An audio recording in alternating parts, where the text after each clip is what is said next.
So here is the cockpit all basically done.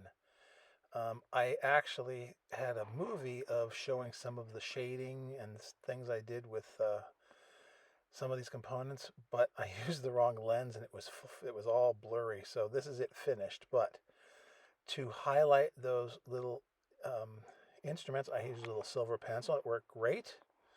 And you can see I've detailed and painted all the little parts and the cocking handles. That's future, 50% future and water, floor wax, and a little bit of paint. And I first brushed everything with that. Then I came back when it was dry and did some Tamiya panel wash. And then I took some of that off with some mineral spirits. And then I played around with some other things. Then I did a lot of detail painting. As you can see, like this part is the little side map case. I give it a little bit of a highlight, a forced highlight, so it looks a little more interesting. That's going to be where we're going to make a radio. Haven't made it yet, but that's going to go in with the radio. And then here's a side wall, and you can see everything looks pretty nice once it's painted and detailed. And it was just a lot of, it's, reds and yellows and silvers and blacks and greens and all kinds of little bits. And the idea was to make some variation. And I tried this for the first time. I used some oil paint and I dotted it around places. And then, I didn't make this up, this is an actual thing. Then you take a brush and kind of brush it in and you can get some subtle variation. I'm going to try that on the surface of the airplane. And you can see there's a little bit of yellower in a couple places. I did that in various spots, like where the guy's feet are and stuff. Now, the last thing to do is to make those look like glass. So what I do is use some of this or a similar crystal clear or some kind of window maker. And I just take the toothpick and I just plop those in. And you basically do that with all of them. You let it dry, and then you end up with a nice shiny surface that looks like glass. You could use epoxy, you can use resin as a UV curing resin is a popular choice these days. And this is, I kind of like these old cockpit interiors because they have raised detail for the instruments, and I think they look great when you get a little silver pencil on them. They look wonderful. So to me, these are just as nice as having separate decals and all that kind of nonsense. So I think it looks pretty good. So now we come out a little bit and we're going to show the installation. So I got to remember to put all these things in. Those little dots are for the nose wheel. So those are where the nose wheel landing gear engage. And so I'm going to put that in first just to get it started. And we're going to do some modifications to that anyway, but you got to put that in to put the fuselage together. It makes things awkward, but you have to do it. I put a little bit on a pin there and a little piece there that's a little protrusion that helps hold the cockpit interior in. And this has been test fitted, I don't know, 160 trillion times, and it fits pretty well. Yeah, it's just like paper models. You really take your time and get it right. And I'm putting this in, and now I'm just trying to make sure I hit it a couple of places with some glue on the sides and in the back. And this is just to get it to start to adhere. Now, when I put the fuselage side on, it'll work pretty well. But just making sure that they get some capillary action or a capillary action for those of you in the rest of the world, I guess. And that's going to help hold all these pieces together. And when I put the other fuselage half on, we'll kind of squeeze these and it'll actually look really good. So it's kind of wonderful. Now, because it's going to be a tail sitter, what I do is I put a little of this Aleene's tacky glue in here. You could use epoxy or anything you want. And I put in some of these little BBs, these little heavy things. You can use any kind of weight you want. I'm hoping these are small enough and I can put enough of them in so they'll actually hold the thing on its nose gear. And we'll see in the end how close I get. So I put some in on this side, and then that glue will dry just fine. And then I actually put some in on the other side as well.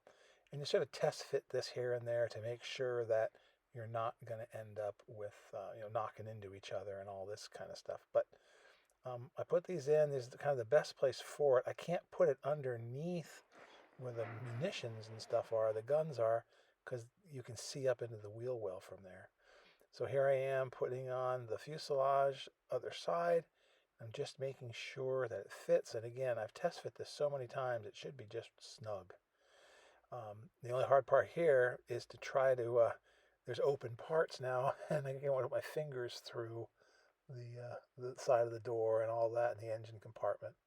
Then I'm using more capillary action and this really thin glue, which works great, to go ahead and start cementing things together.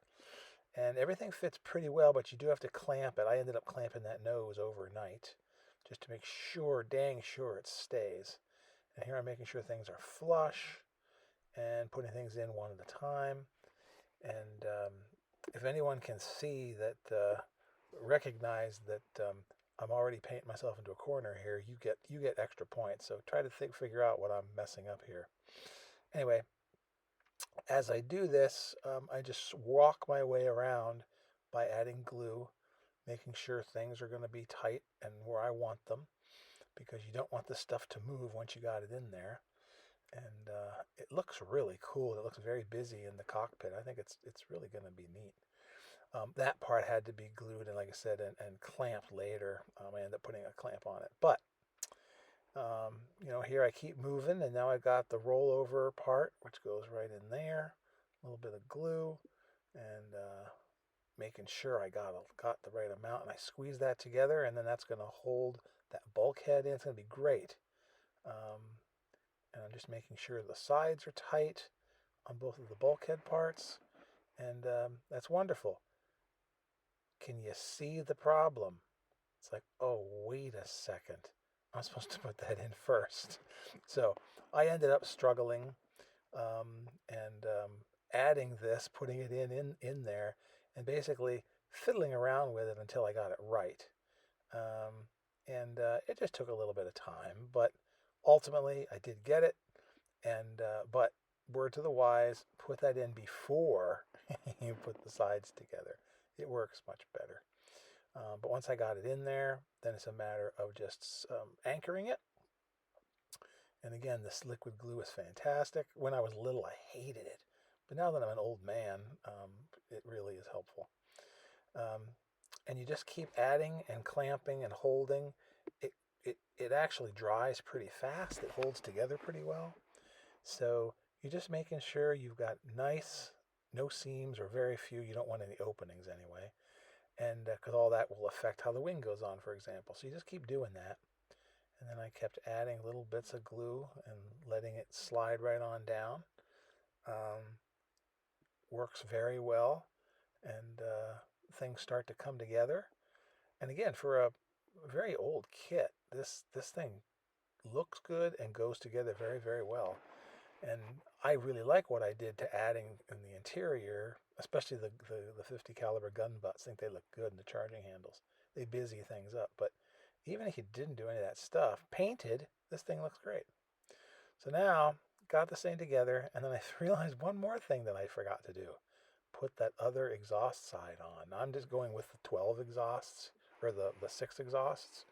And I'm not sure which I'm supposed to do, but it seems like the 12 ones were on the P400s and some later models. So I'm hoping that I've got the right one for what I'm trying to do, since I'm trying to make Nanette from New Guinea. Test fit the wing saddle. The test fit is very good. It's gonna require there's a little bit on the the left root that's going to need a little bit of help, but it's not going to be hard to fix. Just a tiny sliver of either plastic and then sand it down, or I might just use putty. But as long as you make these things tight, everything's just fine. And you can see on the right root when we get there, it's a nice tight joint, and put some glue in there, let it run down, and it works really, really well. And then that joint back there is actually pretty big. And then there's a couple of sink marks you can see. That'll have to be filled. But that was partly my fault. I kind of trimmed that and sanded it to try to make a better fit, and I actually just made it loose. So I should have just left it well enough alone, and it would have been more of a snap fit, I think. But so you can see that wing root there is nice and tight and right up against. The other side, there's a gap, very small, and it will easily be filled, like I said, with some putty. But this is just now making sure that everything is tight, putting little bits of glue here and there, just trying to get things to make sure that it's tight and it dries. And then once that happens, now you just sort of eyeball it and everything is straight and true. It looks really nice. That piece there is the part I'm going to have to put a little bit of trim in it, but it'll be okay. It'll work out. And I'm just kind of making sure that everything looks good and it's nice and even. Now, may as well, you're going to paint all this stuff and everything anyway. Go ahead and stick these stabilizers on. So these actually were a pain to put on. I did a lot of trimming to make them fit. The little tongues that go in there, and there's a couple of little pins that make it so you can't mess up which side goes where. All of that is okay. It's just that things were tight, so I had to use my knife and thin those little tongues in there so they would fit well, and give a little more room so that I could let it dry straight. They were so tight that they actually, when you put them both in, it was very crooked. And now, with it a little looser, I'm able to hold it, let the glue settle, and really attach, start to dry, and then and I'm able to make it look a little bit more like it's supposed to, I think, straighter. So I'm just making sure it's perpendicular with the fin and rudder, and then we'll put the other side on. Now, there must be somewhere in this model a little bit of a twist in the rear of the fuselage, because once I get it all done from the back side, it looks really good. From the front, it does have a tiny, tiny twist. The stabilizers aren't absolutely perpendicular. But what we'll do is just not tell anybody. We're never going to take this to a model show. This is for our own enjoyment, and we will all keep it a secret. There are too few subscribers to make a problem. And so I'm just really making sure that it looks good from the front and the back. And here I'm adjusting it a tiny bit. People use jigs and measure and all kinds of stuff. I tend to just use the Mark I eyeball, which bites you in the behind sometimes. But in general, I don't think there's any need to get real anal retentive about this. If it looks good to your eye, then it is solid. So slide this other side in, and again, now that I made room for the plastic, it slides in very well, and now it's just a matter of holding it together and making sure it looks nice and level with the other side, which it does. Again, from this end it looks good, but then when you look at it from the front, it looks a little funny, which means either the front of the fuselage is twisted slightly or the rear is twisted slightly. That tends to happen sometimes, and I'm not going to lose any sleep over it. But then I decided I should go ahead, and these are just mocked up. So these are just the wheels mocked up. There's little moon-shaped pins, so you can't mess up where these go. It's really ingenious and nice. They snap right into place. What I'm trying to do, and here's a nose wheel, and this doesn't fit quite yet, but it's the right length anyway. I can just stick it on, and it just won't go all the way in quite yet. So now the moment of truth. Did I put enough weight in the nose? So have a drum roll. Here we go. I'm excited to find out. No. Dang it. But I still have the prop to put on and the spinner, and that's very forward, and I think I might be able to stuff some more BBs up there. And I think if I do that, I think she might just be level, or really, really close. Because the prop goes on like so. The tip of that I might just cut off. That's supposed to be a cannon, but I bet you in there, I bet you I can stick some BBs in there and maybe make it heavy enough so that that'll go on and maybe pull it forward. I have a feeling it would have been fine, except when you add the stabilizers, that's way back past the center of gravity, and that long tail moment there, and that just made it fall down. Now, the other thing when I was doing this is when you look at where the wheels match up on the ground, you'll notice, I'm going to try to show you with a ruler, they're flat, they're horizontal. So the nose wheel and the nose wheel should be taller. Every picture I see with P-39, the nose is sitting up. It's not level. So I'm going to probably cut that piece off down there, the oleo, add a pin and lengthen it a little bit, which is fine. In the process, I might turn that oleo a little bit because they always look like they're turned when they're being steered. But overall, this does not look too darn bad. Um, I really like how it's coming together, and I really like the interior. The interior is pretty awesome. Um, and here I'm just kind of trying to convince myself that the stabilizer is actually perpendicular, but you can see it isn't when you look head on. But again, beggars can't be choosers, and for a $7 kit from 100 years ago, I'm not complaining. And here's the different lens I remembered this time. And then you're just trying to show close up some of the interior stuff a little bit so you can see how it looks overall. It's really slick. I can't wait to put the radio back there. So we'll put the radio back there. We'll start to work on the nose wheel because that has to definitely be, the oleo strut area has to be altered. Then we'll play with that nose and try to get the spinner on so that we can put some weight in there. And I need a gun sight, which I haven't put in yet, but things are going well. The only thing I found is that the main canopy piece was short shot, so I'm going to have to make my own canopy, which will slow me down. But here we go.